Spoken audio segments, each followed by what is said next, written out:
Carrying a few extra pounds in places that are difficult to hide? Have you tried to lose those pounds, but they just won't come off and stay off? Or perhaps you need some answers to the problem of belly fat. Well, stay tuned as we look at body shapes and how you can use these discoveries to help you get results with your specific weight problems. I had some stubborn weight around the hips and thighs that I wasn't able to lose through exercising. I've exercised a lot, and as I got older and turned 30, it seemed like that weight would just predominantly sit in that area. So I was interested in losing the weight around there and also hopefully get more energy. I was working out an hour and a half to 2 hours, 5 days a week, and I was only gaining weight and not losing weight, watching every bit of food I put in my mouth, and was very discouraged. We are interviewing Dr. Eric Berg, a chiropractor turned nutritional researcher, inventor, author, and educator who has unearthed some startling information that can help you achieve your weight loss goals. Not only is he helping patients, but he's also teaching other chiropractors, medical doctors, and acupuncturists on his alternative healthcare techniques, along with authoring 2 books, Healthy Hormones, Healthy Life, and Body Shape Diets. Dr. Berg, welcome to the program. Thank you. You've done a lot of research here. You're based in Alexandria, Virginia, and you've kind of made some interesting discoveries here about the connection between body weight, hormones, exercise, the whole gamut. Yeah, when I got into this about 18 years ago, a lot of patients come in and they think that exercising and dieting and that's going to handle their problem, and like cutting calories. But what I found is people, when they cut calories, it doesn't work, because there's some variables here. Because how do you explain the skinny guy that eats all this food, yet he still doesn't even gain an ounce? Or the person I see in the gym every morning who doesn't seem to be getting across that barrier of really losing that extra 10 or 20 pounds. I've had people exercise 2 hours a day, 7 days a week. I had one lady, she ran a marathon, 26 miles. She lost 0 weight. So people have this idea that to lose weight, they need to cut calories or exercise harder. So the problem is it's not working. So how do you tell them? Because as you said, these are what everybody thinks. I need to cut back on what I'm eating, or I just need to get up earlier and exercise more. How do you separate the fact from the fad, so to speak, when it comes to weight loss? Well, what we do is we, instead of taking opinions, which a lot of people have, like for example, they say, well, drink more water to lose weight, right? You need to drink more water. Like have this idea that water is going to dissolve fat or burn calories. But I find when you drink too much water, the person bloats them up. So too many people are drinking too much water. And they have this idea that if I drink water, then I'll be less hungry. Well, maybe for about 30 seconds. But then you're going to actually just get hungry again, because water doesn't satisfy you long term. So the thing is, we're talking about calories, for example. Calories are units of energy. And let's say you exercise for an hour. You might burn about 300, 350 calories. That would be equivalent to about several tablespoons of salad dressing. No big deal. So it's very insignificant. So what I found out is that it's not the calories that are burned during exercise that has any significance at all. It's the fat burning that occurs 24 to 48 hours later after the exercise that's very significant, and that has to do with hormones. Now, one of the things that everybody also hears, and we're getting into the hormone category here, is that it's metabolism. What do I do to kickstart, jumpstart my metabolism? I wasn't born with the metabolism that skinny people apparently have.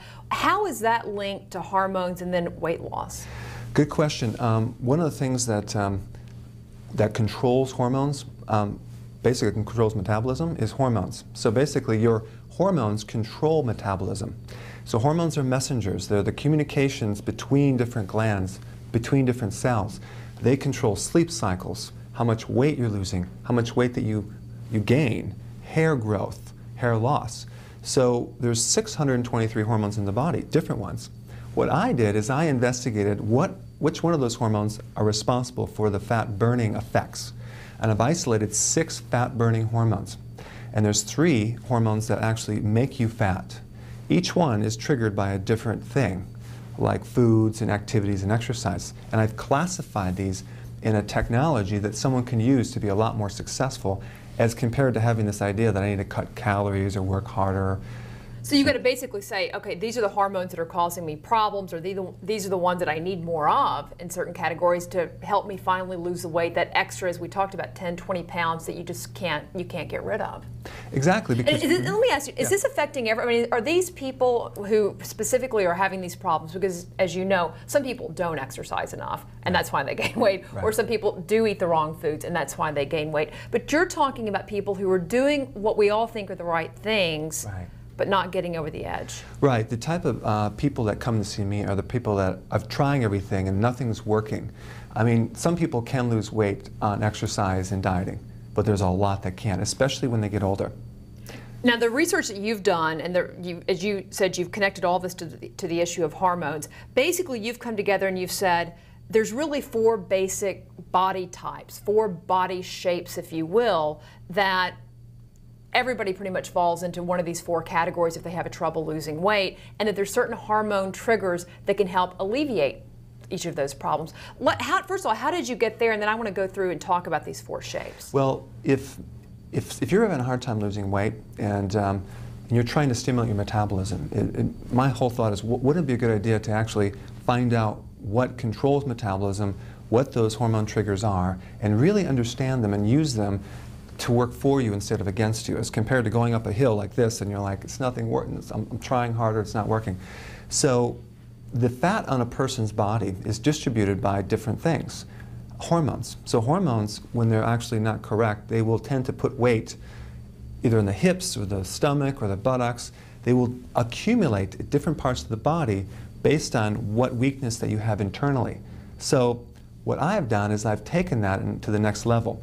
I've given people strategic things that they can do to actually help lose weight faster. So you actually use the hormone triggers as compared to just focusing on calories, which are very insignificant, because hormones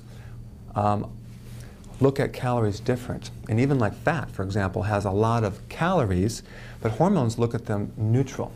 So they don't distinguish between muscle fat, or I'm sorry, muscle and fat? Oh, dietary fat. So in other words, people say, oh, avoid fat, you're going to get fat.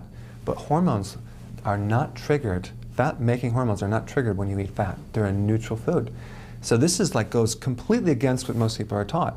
So that would explain why when someone cuts the fat out, it doesn't work. They're still not losing those extra pounds. Let's talk about some of the individual body shapes. The first one is one that really is where you kind of have weight all over. Is that the way you would describe it? Yeah. I'll show you a picture.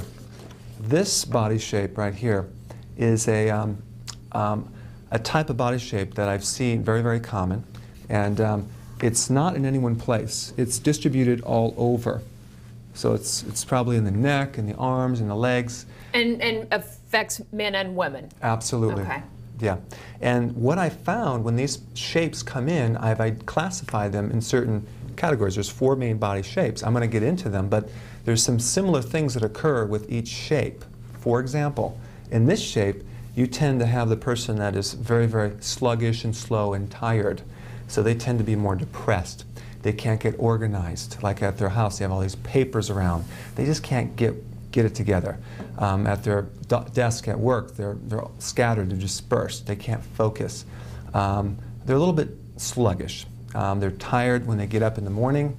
They tend to be real sluggish, and then towards about 7, 8 o'clock at night, they start to really get tired. So fatigue is a big thing. Another one is craving carbohydrates, sweets. Now, I had a patient who he said, I don't eat carbohydrates. I said, what do you have for breakfast? He said, apple pie from McDonald's. I said, that's a carbohydrate? He said, no, it's not, it's apples.